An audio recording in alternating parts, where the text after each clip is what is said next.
মাঠ প্রশাসনে আরও ক্ষমতা নিয়ন্ত্রণ চান জেলা প্রশাসকরা। আইন শৃঙ্খলার উন্নতি, সুষ্ঠু নির্বাচন এবং দুর্নীতি রোধ সহ 1200 প্রস্তাব নিয়ে কাল ঢাকায় শুরু হচ্ছে 3 দিনের ডিসি সম্মেলন। মন্ত্রিপরিষদ সচিব জানান, আইন শৃঙ্খলা বাহিনীর কর্মকর্তারা যাতে মরণাস্ত্র ও ছড়রাগুলি ব্যবহার করতে না পারে সেজন্য সুপারিশ করেছেন ডিসিরা। 2024 সালে জেলা প্রশাসক সম্মেলন হয়েছিল মার্চ মাসের শুরুতেই। 1 বছর পর পর জেলা প্রশাসক সম্মেলন হওয়ার কথা থাকলেও পরিবর্তিত পরিস্থিতির কারণে বছর শেষ না হতেই শুরু হচ্ছে এবছরের সম্মেলন। 16 ফেব্রুয়ারি শুরু হয়ে 18 ফেব্রুয়ারি পর্যন্ত 3 দিনের জেলা প্রশাসক সম্মেলনের উদ্বোধন করবেন প্রধান উপদেষ্টা। এরপর ওসমানী স্মৃতি মিলনায়তনে 54টি মন্ত্রণালয় এবং বিভাগের সাথে 34টি বৈঠক হবে ডিসিদের। সচিবালয়ে সংবাদ সম্মেলনে এসব তথ্য জানিয়েছেন মন্ত্রিপরিষদ সচিব doctor Sheikh Abdur Rashid.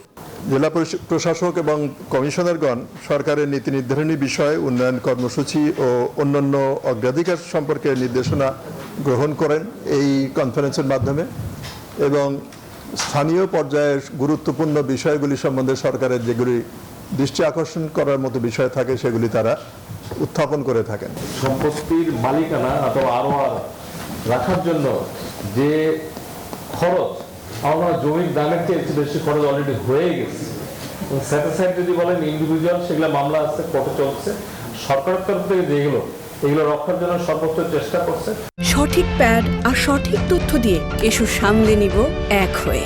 Mona Lisa sanitary napkin. এবারের জেলা প্রশাসক সম্মেলনে 1250-এর উপর প্রস্তাব এসেছে জেলা প্রশাসকদের কাছ থেকে, যার মধ্যে 354টি প্রস্তাব নিয়ে আলোচনা হবে সম্মেলনে।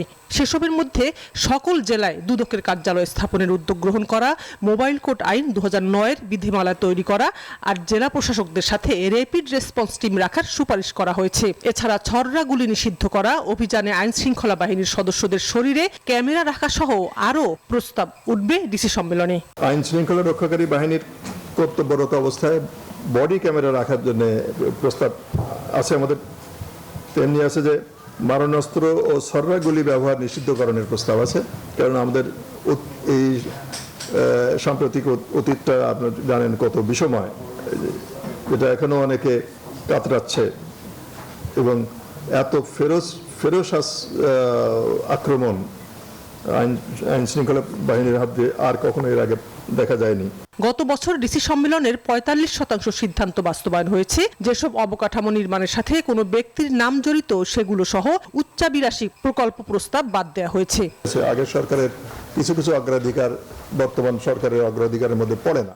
শাহনাজ ইয়াসমিন, নিউজ 24, ঢাকা।